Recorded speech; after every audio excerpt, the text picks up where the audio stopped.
do Brasil é que não adianta. Todos os políticos são corruptos. O que eles querem é fazer o que é bom pra eles, entendeu?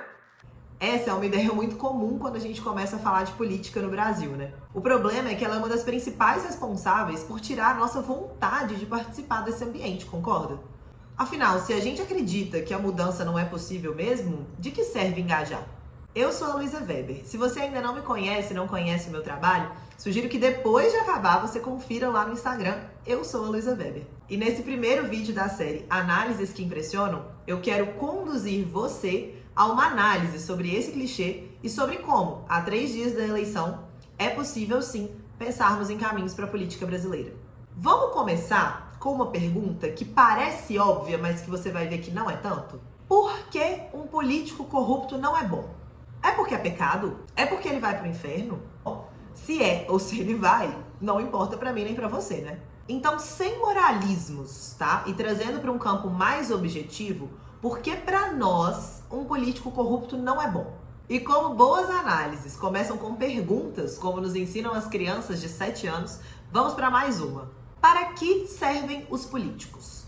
Numa democracia representativa como é a do Brasil, podemos dizer que o papel dos políticos é representar no poder os interesses do povo e fazer com que eles sejam alcançados. Portanto, nesse sistema, esse é um dos principais critérios para eleger um candidato: sua capacidade de garantir os interesses da sociedade. E é aí que entra o problema da corrupção na política, porque ela se caracteriza justamente por corromper os interesses, bens, instituições que são públicos em prol de interesses pessoais. Então, realmente, objetivamente falando, um político corrupto não é bom. E se todos os nossos políticos forem corruptos, a gente tá meio que sem saída mesmo, né? Por quê? Porque ele é bobo, feio, chato? Não, porque se todos eles forem corruptos, os interesses da coletividade não serão alcançados. Tá, mas se eu sei disso, você sabe disso e um tanto de gente sabe disso, por que essa situação se mantém?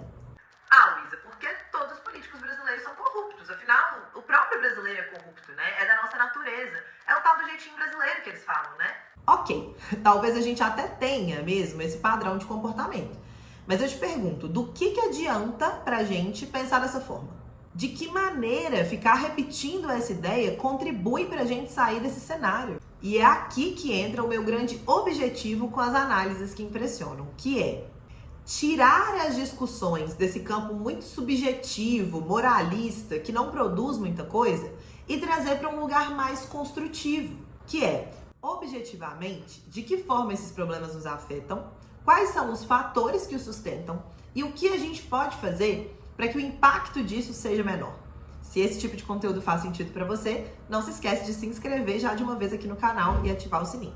Hoje a gente vai usar aqui 2 conceitos que eu trabalho de forma mais detalhada no Multifocal, meu curso de Ciências Humanas aplicadas à análise social.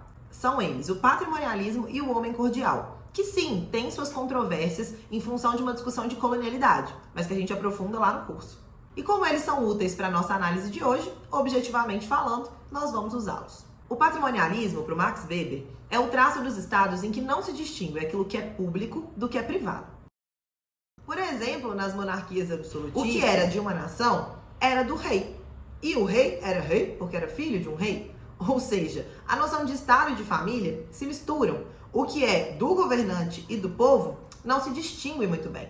Daí vem o Sérgio Buarque de Holanda e fala que no Brasil, não só a gente herdou esse traço patrimonialista dos nossos colonizadores, como a gente tem um outro chamado o homem cordial. Para o pai do Chico, aqui no Brasil, a gente tem uma tendência a tomar as nossas decisões com base nas nossas emoções, no core, por isso o homem cordial. A construção detalhada desses conceitos a gente aprofunda lá no Multifocal, mas essa parte já é mais do que suficiente para a gente construir essa análise aqui de hoje. Pois a partir da junção dessas 2 ideias, a gente consegue perceber que, de acordo com a sociologia, a prática de usar os bens coletivos em função do interesse pessoal não é simplesmente um traço de desonestidade ou de falta de caráter. É fruto de um processo histórico e, portanto, também pode ser historicamente desconstruída. E com isso a gente entra no nosso último momento, que é o que a gente pode fazer para combater essa situação.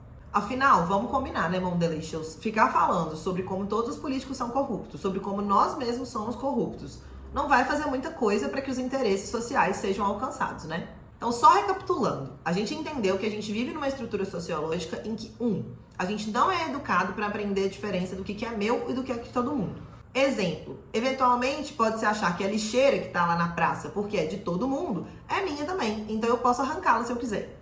E que nós crescemos numa sociedade em que a gente vê os adultos tomando as decisões com base naquilo que os interessa mais, nas suas próprias emoções, e não no que objetivamente é mais interessante, por exemplo, o próprio interesse da criança. Assim, a gente não é ensinado a fazer a mediação entre esses dois campos. E aí, entendendo esses dois conceitos, começa a surgir uma luz no fim do túnel de que talvez nós, enquanto adultos, possamos ensinar a nós mesmos e as crianças que vêm por aí conceitos que nos ajudem a romper com esse padrão. Por exemplo, que o que deve se buscar num candidato, mais do que um traço de caráter X ou Y, sobre o qual a gente não tem controle, é a capacidade que ele tem de fazer valer os interesses da coletividade. Ou que o que se espera de um servidor público numa posição de poder, mais do que o amor que ele sente por mim ou eu por ele, é a capacidade de, quando for tomar uma decisão política, fazê-lo baseado na Constituição e não naquilo que ele acredita. Eu sei que pode parecer um pouco frio olhar dessa forma para nós como seres tão cordiais, mas é importante lembrar, as paixões são subjetivas, ou seja, elas variam de pessoa para pessoa. Inclusive, o ódio é uma das suas formas. E quando a gente abre espaço para que uma forma de paixão entre no poder, a gente também acaba legitimando que outras que não nos agradam tanto façam o mesmo. E se essa análise te impressionou, fica tranquila, Bondelicious. Ela não é só minha, ela é nossa. Então, fique à vontade para usá-lo. Compartilhe com os seus e faça política, ainda que você não seja muito disso. Afinal, a transformação que a gente deseja começa na quebra de padrão, né? Quem sabe, juntas, a gente pode contribuir para que mais pessoas vão às urnas nesse domingo, pensando mais em nós do que em si mesmas. E se ainda não se inscreveu, ativou o sininho e deixou seu like, quais fatores sustentam essa realidade e o que podemos fazer para combatê-la?